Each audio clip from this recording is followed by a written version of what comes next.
कक्षा 8 के बच्चे मेरे साथ पाठ 11 क्या निराश हुआ जाए पढ़ रहे थे। आज हम इसी पाठ का 4th पार्ट पढ़ेंगे। अब अगला है, एक बार मैं बस में यात्रा कर रहा था। मेरे साथ मेरी पत्नी और 3 बच्चे भी थे। लेखक यहाँ पर कहते हैं, अपने बारे में ही बता रहे हैं कि एक बार मैं बस से यात्रा कर रहा था तो मेरे साथ मेरी पत्नी थी और मेरे बच्चे थे। बस में कुछ खराबी थी, रुक रुक कर चलती थी और बस में कुछ खराबी हो गई थी, इसलिए वो रुक रुक कर चल रही थी। गंतव्य से कोई 8 किलोमीटर पहले ही एक निर्जन सुनसान स्थान पर बस ने जवाब दे दिया। कोई रात के 10 बजे होंगे। बस में आके यात्री घबरा गए। कंडक्टर उतर गया और एक साइकिल लेकर चलता बना।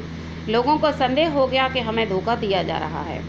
लेखक कहते हैं कि गंतव्य स्थान यानी जहाँ तक हमें जाना था, किसी बस स्टैंड तक उन्हें जाना था, लेकिन उससे 8 किलोमीटर पहले ही बस ने जवाब दे दिया, अर्थात उसमें ऐसी खराबी हो गई कि वो अब आगे बढ़ ही नहीं सकती थी। और वो स्थान एक निर्जन स्थान था, सुनसान स्थान था। तो यहाँ बस में बैठे सभी यात्री घबरा गए और बस का कंडक्टर एक साइकिल लेकर न जाने कहाँ चला गया। तो यहाँ लोग समझ रहे थे कि उन्हें धोखा दिया जा रहा है। बस में बैठे लोगों ने तरह तरह की बातें शुरू कर दी। किसी ने कहा यहाँ डकैती होती है, 2 दिन पहले ही इस तरह एक बस को लूटा गया था।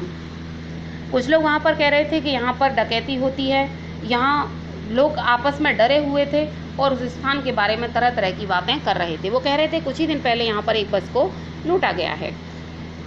परिवार सहित अकेला मैं ही था। बच्चे पानी पानी चिल्ला रहे थे। पानी का कहीं ठिकाना न था। ऊपर से आदमियों का डर समा गया। लेखक कहते हैं वहाँ उस बस में सभी अकेले थे, लेकिन मैं ही अकेला ऐसा था जो पत्नी और बच्चों के साथ था, अपने परिवार के साथ था। और बच्चे पानी के लिए विचलित हो रहे, व्याकुल हो रहे थे। कहीं पानी आसपास, कहीं पानी नहीं था और ऊपर से जो लोग कह रहे थे उसका डर हमें लग रहा था। कुछ नौजवानों ने ड्राइवर को पकड़कर मारने पीटने का हिसाब बनाया। ड्राइवर के चेहरे पर हवाइयाँ उड़ने लगी। लोगों ने उसे पकड़ लिया। वह बड़े कातर ढंग से मेरी ओर देखने लगा और बोला, हम लोग इस बस का कोई उपाय कर रहे हैं, बचाइए, ये लोग मारेंगे। लेखक कहते हैं कि कुछ बस में कुछ युवा लोग थे। उन्होंने सोचा कि ये ड्राइवर कुछ लोगों से मिला हुआ है या मैं यहाँ लुटवाना चाहता है, इसलिए उन्होंने ड्राइवर को घेर लिया और कहा कि अब इसको मारना पीटना है। हवाइयाँ उड़ना मीन्स घबरा जाना, ये हवाइयाँ उड़ना मुहावरा है। लेखक कहते हैं कि उसके चेहरे पर, ड्राइवर के चेहरे पर हवाइयाँ उड़ने लगीं। वो घबरा गया जैसे ही उसे लोगों ने पकड़ा, क्योंकि लोग उसे मारने पीटने पर आमादा थे। वह लेखक की ओर बड़ी ही दयनीय दिशा से देखने लगा, कातर ढंग से, बड़े ही कृतार्थ दृष्टि से वो लेखक की ओर देख रहा था और कहने लगा, बचाइए, ये लोग मुझे मारेंगे, हम बस का कोई ना कोई इंतजाम कर रहे हैं। डर तो मेरे मन में भी था, पर उसकी कातर मुद्रा देखकर मैंने यात्रियों को समझाया। मारना ठीक नहीं, परंतु यात्री इतने घबरा गए थे कि मेरी बात सुनने को तैयार नहीं हुए। कहने लगे, इसकी बातों पर मत आइए, धोखा दे रहा है, कंडक्टर को पहले ही डाकुओं के यहाँ भेज दिया है। लेखक कहते हैं कि मैं लोगों को समझाने का प्रयास करने लगा, लेकिन लोग मेरी बात मानने को तैयार ही नहीं थे। वो कह रहे थे, इसकी बातों में आप मत आओ, इसने कंडक्टर को डाकुओं के यहाँ भेज दिया है, ये हमें यहाँ लुटवाएगा, इसलिए आप धोखा खा रहे हैं, इसकी धोखे की बातों में मत आइए। मैं भी बहुत भयभीत था, पर ड्राइवर को किसी तरह मारपीट से बचाया। 1.5-2 घंटा बीत गए। मेरे बच्चे भोजन और पानी के लिए व्याकुल थे। मेरी पत्नी की हालत बुरी थी। लेखक कहते हैं, मैं भी बहुत भयभीत था। ड्राइवर को किसी तरह मारने पीटने से मैंने बचाया। 1.5-2 घंटा बीत चुका था उस जंगल में।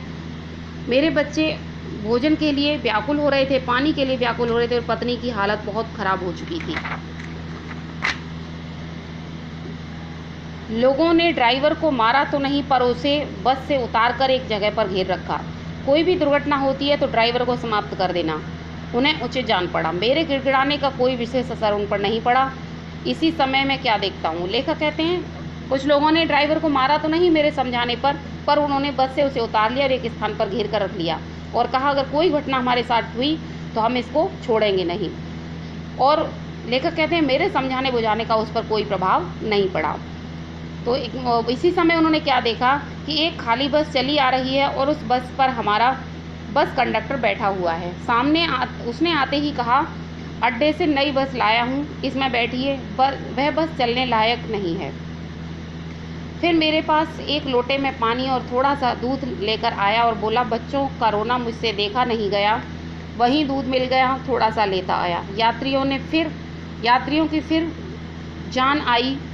सभी ने धन्यवाद दिया, ड्राइवर से माफ़ी मांगी और 12 बजे से पहले ही सब लोग बस अड्डे पहुँच गए। लेखक कहते हैं कि वहाँ ये हुआ कि कुछ देर बाद मैंने देखा कि वो बस का कंडक्टर जो साइकिल लेकर गया हुआ था, वो एक खाली बस में बैठकर आ रहा था और उसने आते ही कहा कि ये बस ख़राब हो गई है, मैं बस अड्डे से एक नई बस लेकर के आया हूँ, जल्दी से इसमें बैठ जाइए। और फिर वो लेखक के पास गया जिसमें एक लोटे में पानी था और दूध लेकर पहुँचा और कहा कि मुझसे आपके बच्चों की परेशानी देखी नहीं गई, इसलिए वहाँ बस अड्डे पर ही मुझे ये दूध मिल गया था, इसलिए लेता आया हूँ, ये लीजिए, बच्चों को इसे पिला दीजिए। तब लोगों की समझ में बात आ गई थी। लोगों ने ड्राइवर का धन्यवाद दिया और उससे माफ़ी भी मांगी और 12 बजे से कुछ समय पहले ही सब लोग बस अड्डे पहुँच गए। कैसे कहूँ कि मनुष्यता एकदम समाप्त हो गई है, कैसे कहूँ कि लोगों में दया नहीं रह गई है। जीवन के जाने कितनी घटनाएं हुई हैं जिन्हें मैं भूल नहीं सकता। लेखक कहते हैं, अब इन घटनाओं को देखकर मैं कैसे कह दूं कि संसार में केवल बुराइयां ही बुराइयां रह गई हैं, लोगों के अंदर दया नहीं रही है। मेरे साथ ऐसी बहुत सी घटनाएं हुई हैं जिन्हें मैं भूल नहीं सकता।